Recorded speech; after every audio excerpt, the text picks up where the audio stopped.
climate change. We're equally seeing the effects of climate change on our side. We're seeing the flood situation, heavy rains that are being experienced, cyclones, things that are not really prone to this area. Let's start with that.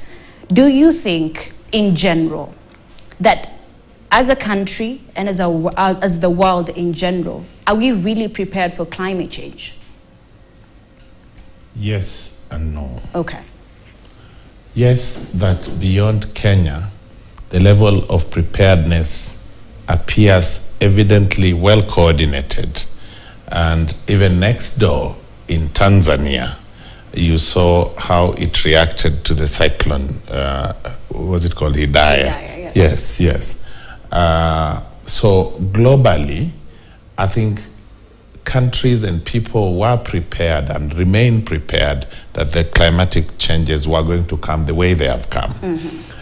It is only here at home in Kenya where they appear to have caught us by surprise. But yet again, our experts in that sphere, the Met Department and the climatic expert actors, had prepared us for what we are now going through.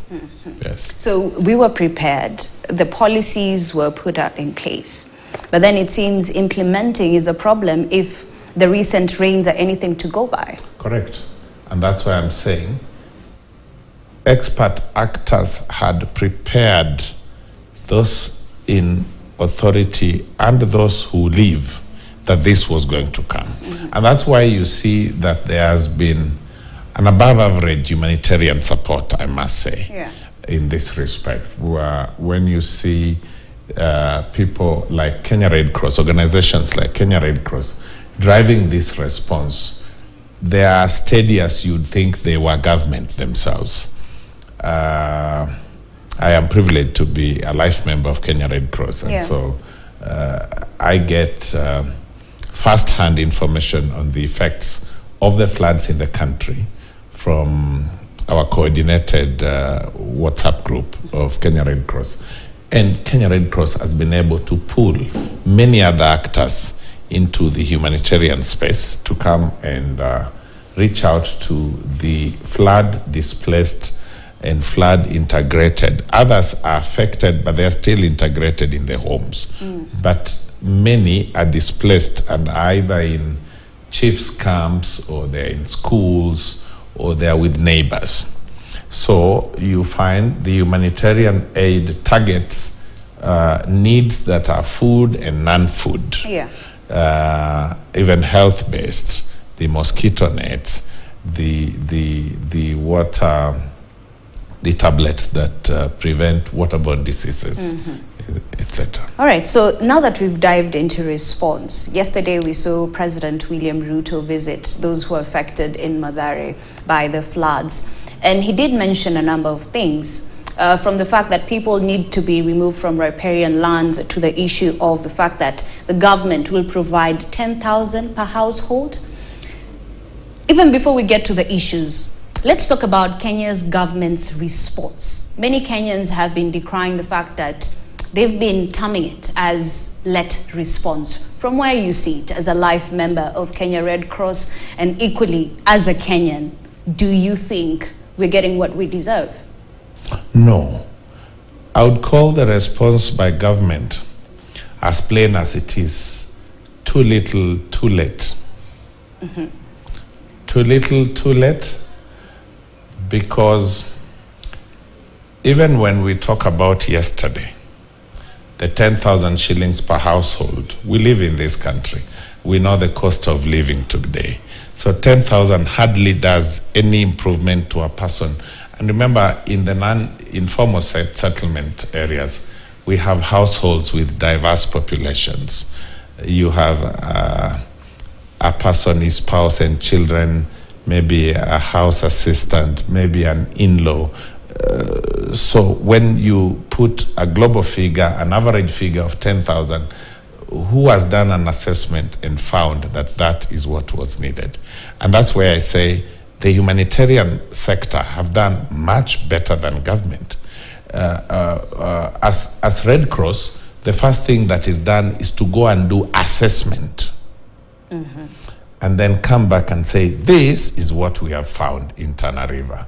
This is what we have found in Garissa. This is what we have found in Kisumu. This is what we have found in Nyando. So this is what is needed. So we get a brief. So you'll find the brief comes from those who went and they say, we should not focus more on food items.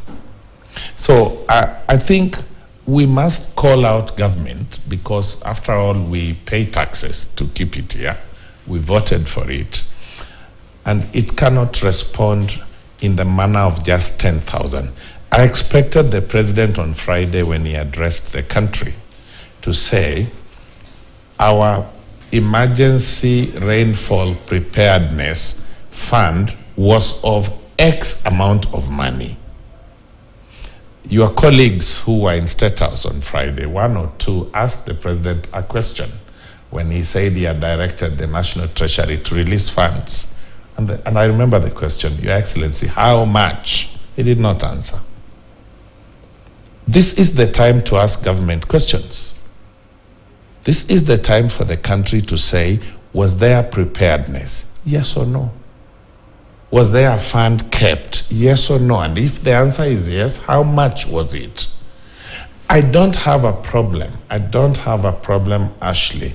And I must thank the global population of Kenyans. Kenyans care for each other. I should tell you how many other WhatsApp groups I belong to, where people are just forming them. Just yesterday, I got into another one called Nyakach for Nyakach, just created by people on their own. And by end of yesterday, it was nearly 500,000 shillings.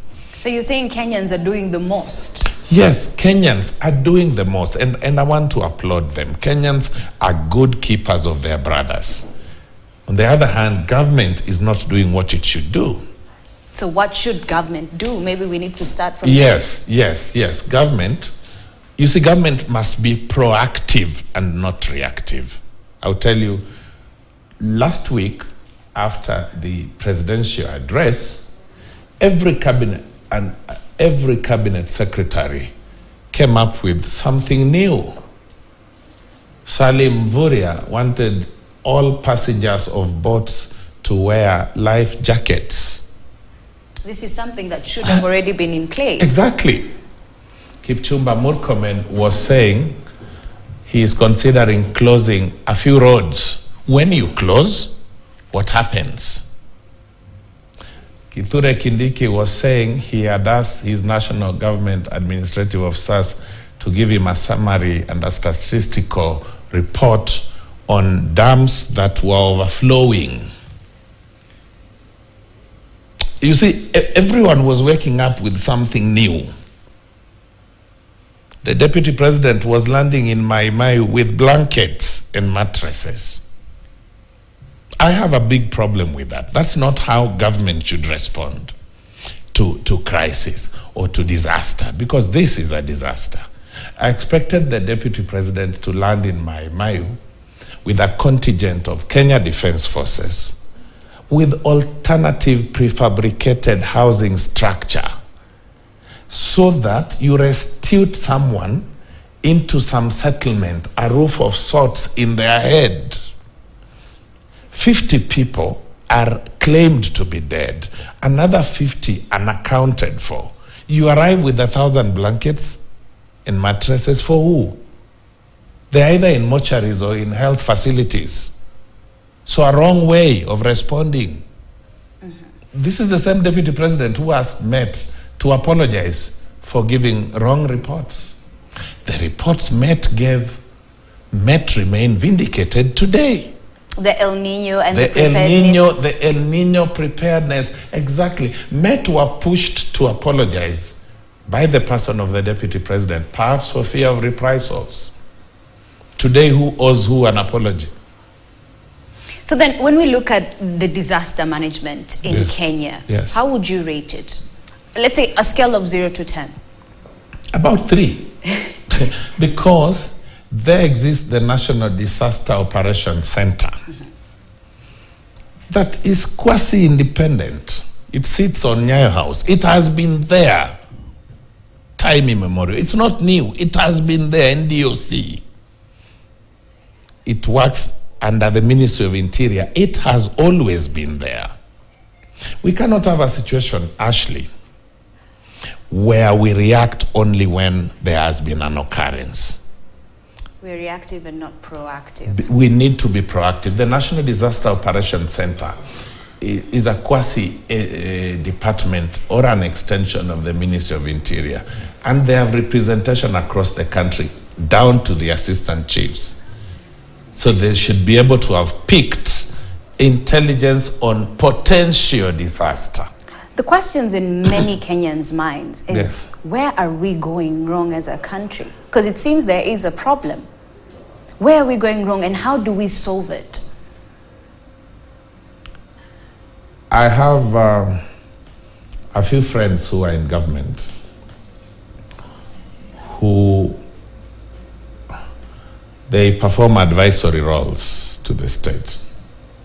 Occasionally when I bump into them casually in restaurants, I ask them whether there is a problem, whether they are the problems or there is no one to advise. Because either the advice is poor or there is nobody to take it. I think the moment you become a government that believes that it is your way or the highway, then that's where the problem begins from. I have just told you, and I will tell you traditionally a very painful story of even Nyando. I come from Kisumu, and so Nyando is just next to my constituency, which is called Nyakach. So yesterday was a Monday morning. A cabinet secretary lands in the displacement sites in that part of the country with rice and beans to people who don't have homes, whose homes have been either swept off, submerged. Or do they even cook? So even this rice and beans, and you come with the media and you want to be covered and you want to be cheered. You even see us for that media. So we cheer you, yes, you have appeared with the GOK labeled rice, GOK labeled beans, but as soon as you go, we have no firewood. Everything is in the water. We have no salt. There is no infrastructure that can turn this rice and maize, rice and beans, into served food on the table. Children are trembling or are already diarrheaing. And that's where I'm saying, Ashley, that there is a problem right in government. I expected this cabinet secretary for information to be in his office on Monday, take stock of trouble across the republic, share it with cabinet. But KDF and the disaster response crew to be on the ground with National Youth Service with prefabricated shelter units. Then I would feel like government is responsive. So right now we're talking about the issue of flooding. Next we'll be talking about drought. Exactly. So what are we doing to even store the excess water that we have right now? In the past, I've had the privilege of chairing the water harvesting and storage authority, a state corporation. And I will tell you, like, one of the ways that we would have resolved the flooding problem in that part of Western Kenya was to have fixed the Koru Soin multipurpose dam, which by the time I left office, we had done the designs, procured a contractor, handed over the site to the contractor, secured initial payment from National Treasury to the contractor. That would have created distribution tanks. There would have been minimal effect of these floods because there would have been the distribution tanks that we were going to create in Awasi, in Katito, in Ahero, in Soin Sigowet on the border of Kericho, would have in a big way taken care of this. And for some reason, the contractor is not on site. Change of government should not affect a development program.